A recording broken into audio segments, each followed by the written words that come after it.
semuanya, Assalamualaikum warahmatullahi wabarakatuh.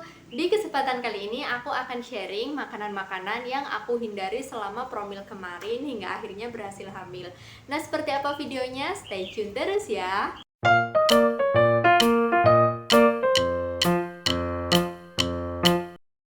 Nah, alhamdulillah videoku tentang cerita perjalanan hamil yang sebelumnya itu mendapat respon cukup positif ya dari teman-teman semua. Terima kasih sebelumnya. Nah, jadi setelah aku sharing cerita perjalanan promil aku kemarin gitu kan, ada teman tuh yang tanya bahkan tuh dia tuh belum tahu gitu siapa itu Dokter Zaidul Akbar gitu kan. Oke, jadi Dokter Zaidul Akbar itu seorang dokter gitu kan yang lebih concern ke fokus pengelolaan hidup sehat dan seimbang gitu kan. Yang itu tuh benar-benar waktu promil kemarin aku benar-benar rajin banget nonton video-videonya, aku catetin, aku praktekin satu persatu, walaupun nggak semuanya bisa aku praktekin gitu kan. Nah, oke, berdasarkan ilmu yang aku dapat dari Dokter Zaidul Akbar bahwa perempuan yang ingin segera berhasil hamil sebenarnya nggak cuma untuk perempuan yang ingin segera berhasil hamil aja sih, bahwa untuk kalau kita tuh mau bener-bener menerapkan pola hidup sehat gitu kan, itu tuh hindari 5 jenis makanan ini gitu. Yang pertama itu tuh mengganti karbohidrat menjadi selain nasi atau hindari nasi gitu kan. Jadi itu kan banyak ya sebenarnya, kita tuh hidup di Indonesia tuh banyak banget karbohidrat selain nasi, bisa dari singkong, bisa dari ketela, bisa dari kentang. Nah, itu yang sebaiknya tuh kita beralih ke situ gitu. Nah, selain nasi, yang kedua itu ada gula pasir. Jadi, kata beliau itu, gula pasir itu seperti kayak racun yang membunuh pelan-pelan gitu. Kalau kita tuh mengkonsumsinya benar-benar rutin, apalagi dalam jumlah yang banyak.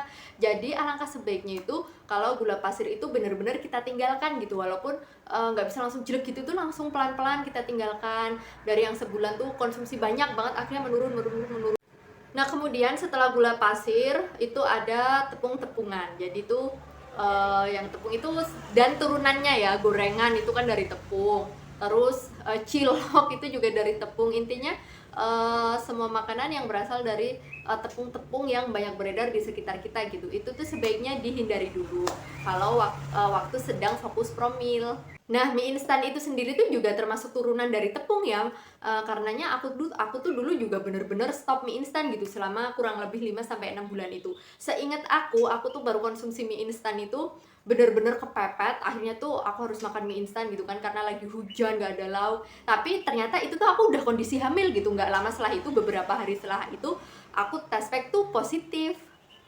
Jadi selama sebelum-sebelumnya itu aku bener-bener stop gitu. Kalaupun aku mau minta, seingatku tuh aku cuman minta misalnya suamiku bikin, aku minta dikit banget, dan itu tuh cuman beberapa kali aja gitu selama dalam kurun waktu 6 bulan tersebut.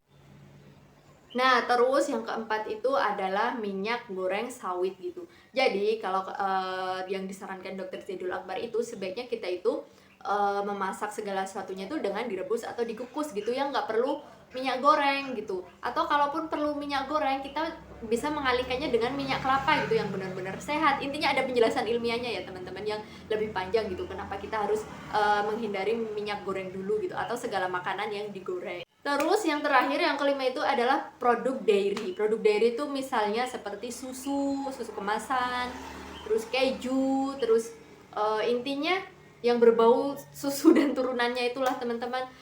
Nah, emang benar nih dari selama 6 bulan kemarin tuh aku beneran stop nasi, gorengan, cimol, cilok dan sebagainya. Waktu itu jadi ceritanya gini teman-teman, aku tuh pernah mencoba, oke, aku dalam satu hari itu mau full nggak mau makan itu. Aku mau cuman makan sayur, kentang, buah, terus minum minuman rempah. Aku masih inget banget, pagi aman, siang masih aman, sore aman, sampai malam akhirnya aku udah nggak kuat. Malam tuh malah aku tuh makan somai seingatku, jadinya tuh malah nggak berhasil gitu kan. Terus aku mikir, kayaknya aku nggak bisa deh kalau harus promil bener-bener meninggalkan semua makanan-makanan tersebut, apalagi dalam jangka waktu yang kayaknya waktu itu tuh cukup lama gitu, maksudnya berbulan-bulan. Ternyata kan bener ya, aku menjalankan promil itu tuh selama 5 sampai 6 bulan lah kurang lebih. Nah, jadi aku menyiasati tuh, ya udahlah aku coba aja deh dulu makan sehat tuh dari bangun tidur sampai siang aja, bisa nggak nih? Nah, ternyata tuh bisa. Jadi aku tuh bener-bener full murni makan makanan sehat, makanan bersih. Itu tuh dari bangun tidur. Pertamanya aku coba dulu nih. Oh, ternyata sampai jam 9 tuh aku masih kuat gitu kan.